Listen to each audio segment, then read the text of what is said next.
रामलाल इराणी, त्याचबरोबर संजयजी दाभाडे साहेब, सतीशरावजी लेंबे, जनाबाई डुडुळे आणि प्रशांतजी बोडके या विचार मंचावर आता सर्वांनी शांतता या ठिकाणी ठेवायची आहे। लागलीच हा सर्व या महापुरुषांचा या ठिकाणी रयतेचे राज्य छत्रपती शिवाजी महाराज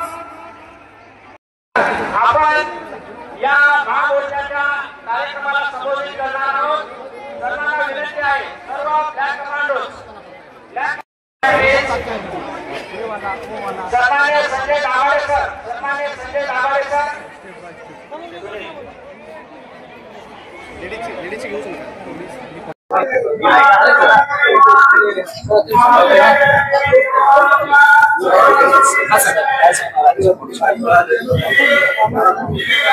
मराठा आरक्षणाचे जे मागणीसाठी जे आंदोलन करते माननीय जरांगे पाटील यांच्या मागणीनुसार 2 सप्टेंबर रोजी शासनाने जो हैदराबाद गॅजेटचा संदर्भ देऊन मराठा बांधवांसाठी जो कुणबी सर्टिफिकेट देण्याच्या संदर्भामध्ये जो शासन निर्णय झाला त्याचा आधार घेऊन संपूर्ण महाराष्ट्रामध्ये आर्थिकदृष्ट्या सक्षम असलेला अनेक वर्षे सत्तेमध्ये असलेला व्यवसायाने आणि सर्व बाजूने पुढारलेला असलेला पूर्ण 100% त्याच्यामध्ये गरिबी नाही असं मी म्हणणार नाही।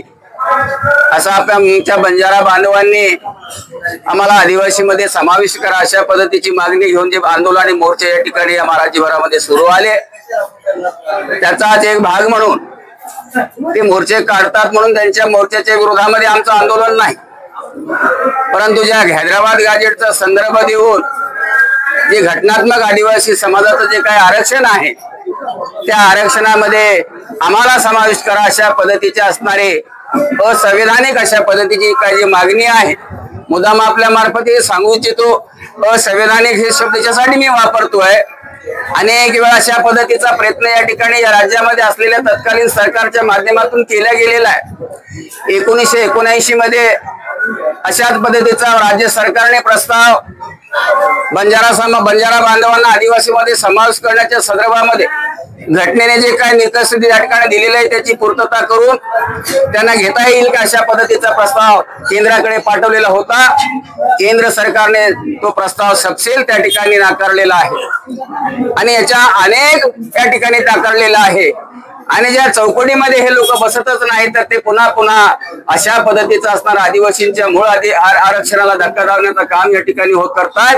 ही दुर्दैवाने आमच्यासाठी अतिशय वाईट गोष्ट आहे आणि म्हणून या संदर्भामध्ये त्यांची मागणी आणि त्यांचे मोर्चे लक्षात घेता आम्ही जर मोर्चे काढू शकलो नाही तर सरकारची मानसिकता होईल की आदिवासी मूळ जमातीच्या लोकांची त्याला संमती आहे आणि मग काही निर्णय घ्यायला हरकत नाही असे सरकारची जी मानसिकता होऊ नये म्हणून आम्ही सुद्धा प्रतिकात्मक आमच्या घटनात्मक आरक्षणाच्या संरक्षणासाठी हे मोर्चे या ठिकाणी आयोजित केलेले आहे। त्याच्यात भाग म्हणून आजचा हा नांदोडचा असणारा विराट मोर्चा या ठिकाणी आलेला आहे।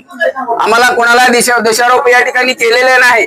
घटनेच्या चौकटीमध्ये ज्या काही गोष्टी आम्हाला मिळालेल्या आहेत त्याचाच हक्क आम्हाला या ठिकाणी मिळाला पाहिजे।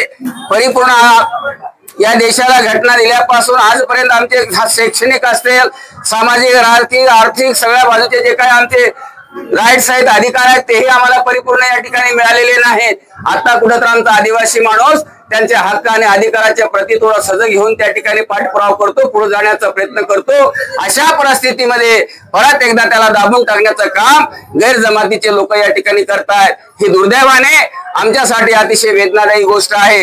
म्हणून आपल्या माध्यमातून सरकारला माझी विनंती आहे, राज्याच्या मुख्यमंत्र्यांनी स्पष्ट जरी भूमिका या ठिकाणी मांडलेली असली तरी सरकारचा मी एक विधिमंडळाचा त्यांचा सहकारी सदस्य जरी असलो तर माझी आपल्या मार्फत सरकारला आणि राज्याच्या मुख्यमंत्र्यांना विनंती आहे जी 12 सप्टेंबर रोजी जे काही आम्ही निवेदन दिलेलं आहे त्या निवेदनाच्या अनुषंगाने भारतीय संविधानाच्या 5वी सूचीनुसार जे विधिमंडळातल्या आदिवासी सल्लागार जी परिषद आहे त्या परिषदेचं ताबडतोब बैठक घेऊन एकदाच सूक्ष्म त्या ठिकाणी लावावा आणि आमच्या आदिवासीच्या मनामध्ये जे काय अनुसूचित भावना निर्माण झाली, आमच्या मनामध्ये भीतीचं वातावरण निर्माण झालेलं आहे, हे सावट आपण दूर करण्यासाठी आदिवासींना त्यांच्या घटनात्मक आरक्षणाला संरक्षण द्यावं, एवढंच आपल्या माध्यमातून या ठिकाणी या मोर्चाच्या निमित्ताने त्यांना विनंती करतो।